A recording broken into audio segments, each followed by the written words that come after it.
Good morning and welcome to this edition of the Lynn Hayes Freeland Show. We have an interesting combination of things we're going to be doing this morning on the show. We're actually going to take a trip to West Africa, but we're going to do it by way of dance, and we're going to do it through the eyes of some young dancers. But we begin this morning with two very special stories, stories that have actually become very near and dear to my heart.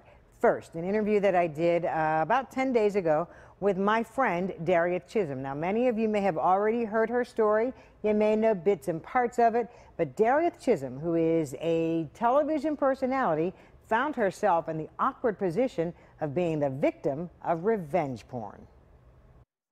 Darius Chisholm built her career in front of the camera. A news anchor woman, motivational speaker, life coach and author. What was not in her plan was an ex-boyfriend seeking revenge by posting nude pictures of her to a website. Not only threatened to kill me, but also had taken nude photos of me while I was sleeping. I didn't know that he had them. The ex began by texting the photos to Chisholm, then started a website, and to make matters worse, he invited her clients to visit the site as well. And, you know, one of the worst things you can ever see is yourself being exposed this way on a website that the world can see, out of someone's vindictive, mean, hurtful behavior. Initially, Chisholm never told a soul about the pictures, but eventually contacted her attorney and began to fight back. The pictures are no longer online and the website is down. But in the process, Darieth has found a new voice. That voice is a project called 50 Shades of Silence, and she's using her new voice to educate and support other victims of cyberbullying and revenge porn. You know, sometimes things happen to us and then we have to say, did this happen to me or for me?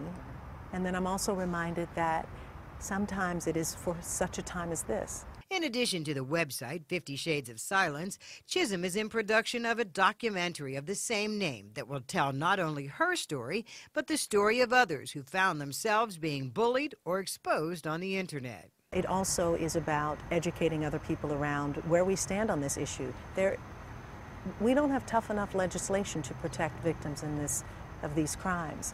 Internet companies need to move more swiftly to remove content. Chisholm chose to tell her story so she could control the storyline. And like the name, 50 Shades of Silence, she hopes those affected by cyberbullying will speak up and speak out. I will say I consider myself a survivor, okay, in that I don't feel victimized by this anymore. Lynn Hayes Freeland, KDKA TV News. Now, if you would like to learn more about this whole process and the things that Darieth is doing, she does have a website. It is 50shadesofsilence.com. I switch gears now because I also had an amazing opportunity within this last week to sit down and talk to the first African-American ballerina with the American Ballet Theater. Her name is Misty Copeland, and what an amazing young woman she is. It was standing room only at the Hill House's Kaufman Auditorium, a packed house, and many were young girls who all want to be just like Misty Copeland. As the first African-American principal ballerina with the American Ballet Theater, she has inspired an entire generation. It's become more than just being a dancer for me. What sports and art can do to influence change in the world is really big, and so I felt like it's my responsibility as a Black woman to represent us in the best way and to be able to open doors for the next generation. Misty Copeland never planned to be a trailblazer in the world of dance, but realizes now it was a calling that was far greater than anything she could have imagined. When I took my first ballet class, it was the first time that I ever felt powerful and confident and alive. I'd never experienced that up until that point, and there was no way I could continue living without having that in my life. And a lot has happened since. A backup dancer for Prince to generating new interest in classical dance, Copeland has come a long way. The author of several books, a Disney movie in the works, but making diversity in the world of classical dance is still a top priority.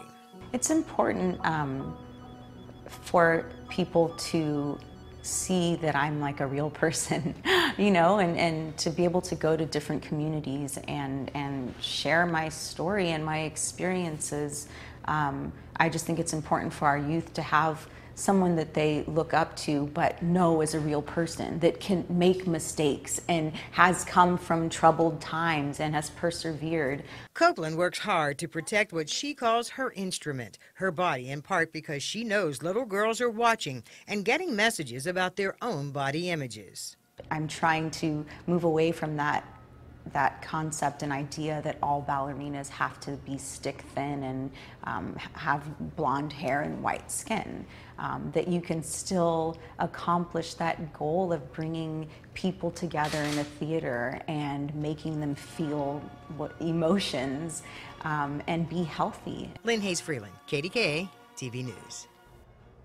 I can't even tell you what a thrill it was to sit down with Misty Copeland. I feel like that's one of those from here on in. When people ask me what was one of my favorite interviews, I'm going to say that one. We're going to take a commercial break. When we come back, we're traveling to West Africa, but not in the way you think. So don't go away when the Lynn Hayes Freeland Show continues.